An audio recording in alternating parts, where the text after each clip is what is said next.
Общо взето годината на дракона с две думи ще бъде трудна година, по-агресивна от тази, която сега мина, годината на зайка. Държа да отбележите, че китайската нова година започва на 23 януари. Това е първото новолуние в 9 часа и 40 минути и се различава като дата от европейската нова година. Колежката нещо може да каже за любовните взаимоотношения? Да, по принцип за любовните отношения ще има много хора специално, които могат да загубят своите половинки, ако не се постараят за тях. Другото, което е, че самите много хора си правят планове, специално децата им да бъдат родени точно през годината на дракона, поради причината, че качествата децата, които са родени в годината на дракона, имат лидерски способности и много от тях ще бъдат на високи постове, което за едно семейство, за което иска детето му да успее, точно сега правят точно тези планове. Ще има точно, както каза господин Мръвков, много промени. Идеята е, че няма да се търси толкова с материалните като успех, като това, което само да трупаме и да имаме късмет, а също да търсим духовното, което ще е много важно. Дракона като символика е символ на небесното начало и затова духовните търсения, духовните постижения ще бъдат много важни. Т.е. хората, които се стремят към духовни постижения, ще бъдат облагодетелствани. В същото време дракона е символ на властта, на огромната власт. Той е в изтока, е символ на императорската власт. Той е много властен, затова всички лидери, които мъдро ръководят фирми, общества, държави, ще бъдат поощрявани и в същото време тези, които правят грешки, ще бъдат веднага наказвани. Тоест от това се обуславя идеята, че може би ще има резки политически промени в света през тази година. Като говоря за политически промени, понеже тази година е на водния дракон, знаете, че всяко от животните на китайския хороскоп, на китайския календар, така да кажем, то не е хороскоп, защото е много по-сериозно от хороскоп, има своята разновидност на 5 стихии. Тази година е годината на водния дракон, което предполага, че може би ще има катаклизми свързани с водата. Това могат да бъдат катаклизми свързани с суша или обратното с наводнения, цунами и такива неща свързани с водната стихия. Казвате, че ще има радикални политически промени. Смятате ли, че годината на дракона ще доведе до разпадане на Европейския съюз? Аз не съм икономист, нито политик. Аз се занимавам с малко по-различни науки. Не мога да дам такава прогноза, но ще има радикални промени. Значи, това е древен календар с, както казах, неговата идея е, че той е цикличен. Както всичко в природата е циклично, след лятото винаги идва есен, след есента винаги идва зима, така и в човешкото общество нещата стоят по същия начин. И ако китайците са прави, да, ще има радикални промени в икономиката на Европейския съюз. Но каква ще бъде тя, дано е за добро. Тоест да очакваме или задълбочаване на кризата и излизане от нея окончателно? Да, ще има решения. Тоест, за разлика от дипломатичния заек, годината на зайка, който беше символ на пролетта, сега дракона също е символ на пролетта, ако разсъждаваме така в такива измерения времеви, но дракона вече той решава проблемите. Тоест ще има някакви решения. Тази година ще бъде знаменателна с някакви решения. Направихте ли извод колко от нещата, които сте смятали, че ще се случат в годината на заека, наистина са се случили?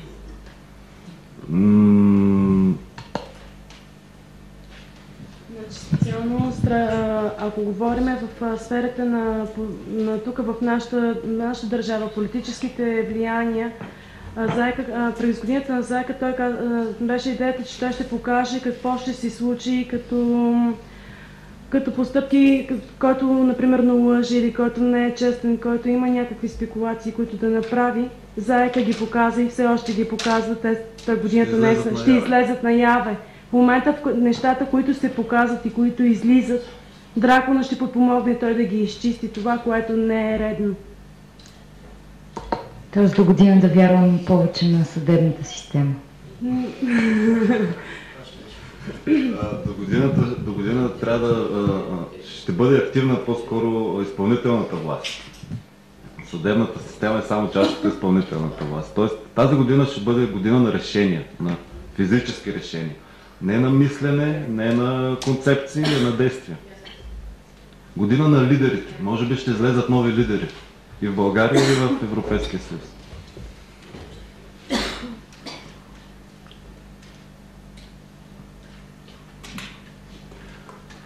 Годината на дракона, защото след малко ще ме попитате как да бъде срещана, да ви кажа. Годината на дракона е хубаво да бъде посрещната с тоалети в черно, тоалети в тъмно-синьо, синьо. На трапезата е хубаво да има, и златисто, да. Всякакви украшения при жените, при мъжете ще поощрят енергията на дракона. На трапезата е хубаво да има риба, защото това е водния дракон. Хубаво е да поощрим енергията на животното, което закриля годината. Който беше тук миналата година, аз малко по-отдалече започнах пресконференцията, че прабългарския календар също е като китайския, т.е. той е разделен на 12 годишни животни. И ние, българите, съвсем не сме далече от идеята за това да кръщаваме различните години на различни животни, в смисъл да ги унагледяваме, обожествяваме, не е точната дума, да ги унагледяваме, т.е. всяка година да носи условно характеристиката на дадено животно. В именника на българските ханове, ако си спомняте от училище, там пише, че хан Аспарух мина Дунава в годината на вола, стана господар в годината на змията, следващия хан се възцари в годината на бика, така нататък, така че ние съвсем не сме чужди от този цикъл на животните. Според български 2012 коя година трябва да бъде? Абсолютно същата, значи. Пак на дракон, на водния дракон. Според прабългарската традиция, ние сме едно към едно с китайския календар. Значи не забравяйте, че не идваме от планините на Памир и сме донесли по тези земи тук календара. Даже има някои учени, съвременни български, по-сериозни, които казват, че ние сме измислили китайския календар. Тоест ние сме го дали на китайците, този календар. Той е признат от ЮНЕСКО за един от най-точните в света. Не случайно в много книги по етнография се описват сгради, чешми, защото нашите стари майстори са обичали, когато построят нещо, например къщата с маймунката на идва на ум, къщата с маймунката, построена от Колю Фичето в Габрово, не случайно в къщата с маймунката, не е къщата с петела, защото тя е построена в годината на маймуната. Така и с много чешми, с чешмата в Соколския манастир, мисля, която е осмограмна, тя е като един багла осмограм. И така. А защо цветовете трябва да са черно, тъмно, синьо? Какво свързват те? Не би ли трябвало дракона като символ на огъня да свързва с червения цвят? Дракона е много специфичен персонаж.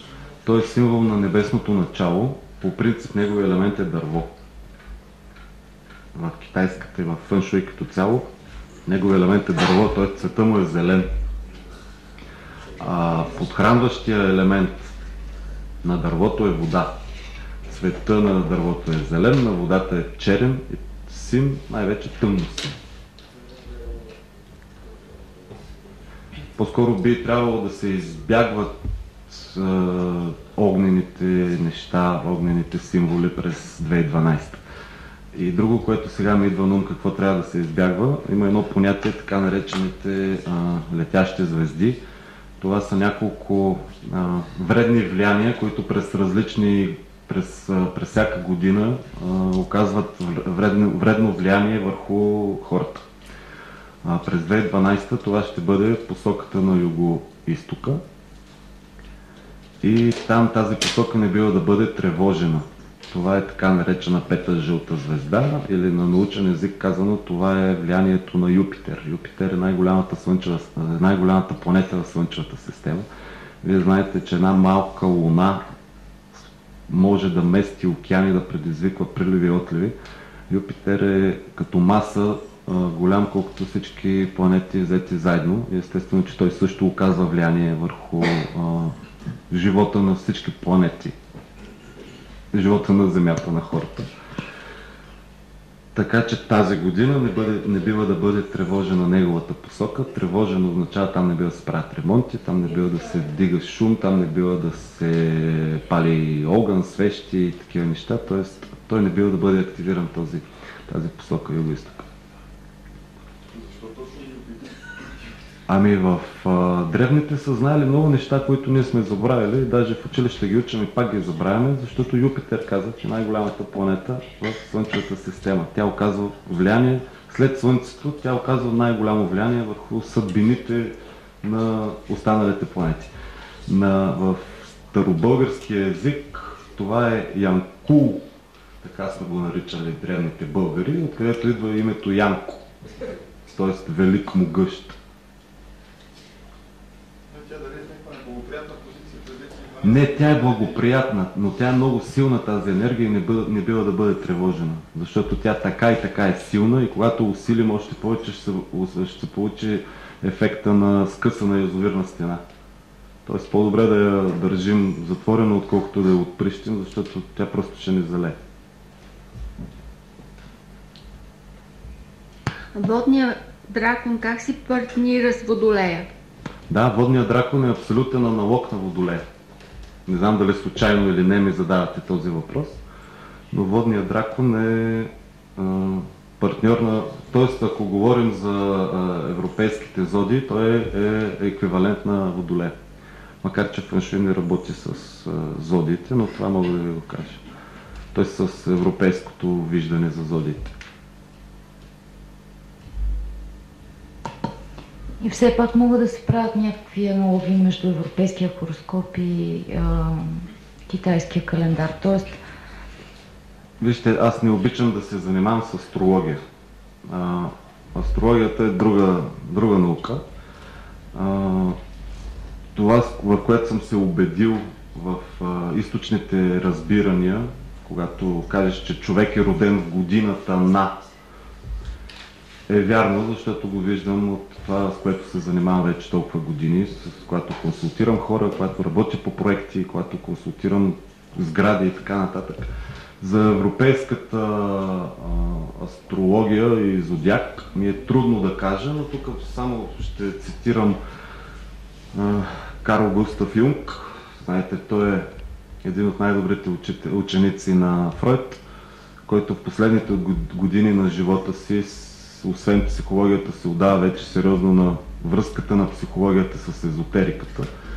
Този велик психолог, който учим в училище, беше казал нещо от рода на защо да не вярвам в зодиите. Както има реколта вино 1969 добра, 1967 лоша, така трябва да има добри и лоши години, добри и лоши месеци, така трябва да има сезон за добро мерло или сезон за добро кабарне. Тоест това вино, когато е расло на земята, то е в тези гроздове тези гроздове са попили в себе си именно конфигурацията, енергията на небесните тела в тази година, в тази конфигурация. Така и ние, когато се раждаме, върху нас влияят енергиите на Вселената. И затова всеки един от нас е снимка, отпечатък енергиен на вселенските сили, когато той е бил зачеван. Как бихте характеризирали хората, родени в годината на дракона? Бих искал и аз да бъда роден в годината на дракона. Това са родени лидери, това са хора, които... Знаете ли дали някой от българските политически лидери е роден в годината на дракона? Със сигурност ще има някой, но не съм изследвал кой кога е роден.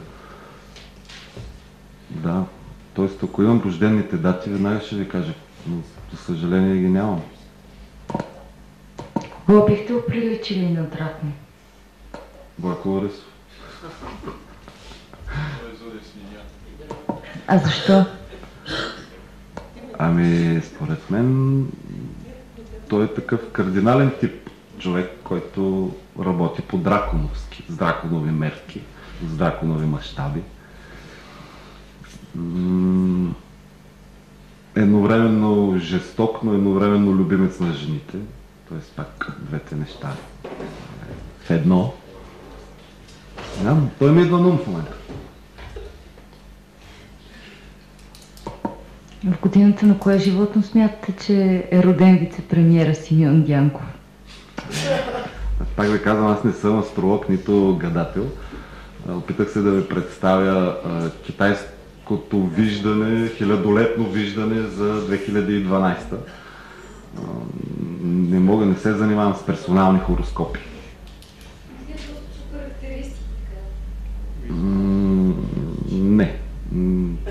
Не ми е сериозно. Както е казал Петър Дънов, хайде пак малко да направим аналог. Той го е казал много хубаво, разбира се, не мога да го пресъздам точно. Когато работиш и се чувстваш част от цялото, цялото работи за тебе. Когато се отделяш от цялото, вече никой не ти помага, ти си отделно от него. Ти си сам. Тук се има предвид под цялото хората, обществото, природата, ако искате, и космоса. Всички ние сме деца на космическите енергии, на космическите съотношения и идеята на фъншуй, на цялата източна култура и на това, което аз се опитвам да извлека от нея и по България, така да го кажа, идеята е, облягайки се на тези знания, ние да черпим сили от природата и от нещата около нас. Те да ни захранват, да ни подхранват, да ни помагат и да се чувстваме част от цялото.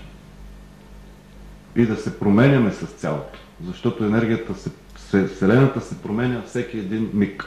Понякога идва човек при мен на консултация, било на дома, било на душата и казва: спря да ми върви, всичко правя както трябва, но нищо не се случва в моя живот, в моята работа, в моя личен живот. Това е човек, който е спрял да се самосъвършенства, спрял е да се грижи за себе си, спрял е да се грижи за своето емоционално и физическо здраве. Аз това го наричам сам да се затвориш късмета. Тоест, една чаша не бива никога да е пълна догоре. Това е идеята и на даването, на десятъка. Нали? Получаваш някакви пари, даваш 10%. Отливаш малко от чашата, за да ти налее Бог още. Когато се напълниш емоционално, живееш с очакванията за бъдещето и всичко оставиш за утрешния ден, чашата пак е пълна догоре. И ти не може да се апгрейдваш на съвременен език, казано. Когато живееш с миналото, само с спомените от миналото, тогава се получава същото. Идеята е ние да живеем с последната версия на вселенската, на космическата енергия, на Божия промисъл. Тоест, когато се събудим сутринта, да кажем, това е новия ден, който няма нищо общо с вчерашния. Жената до мен е чисто нова жена, нищо, че ми е жена от 15 години. Децата ми са нови деца, колегите са ми нови колеги, защото през тази нощ Вселената се завъртява огромно количество пъти и всичко е ново и всички шансове, които имам, са в моите ръце.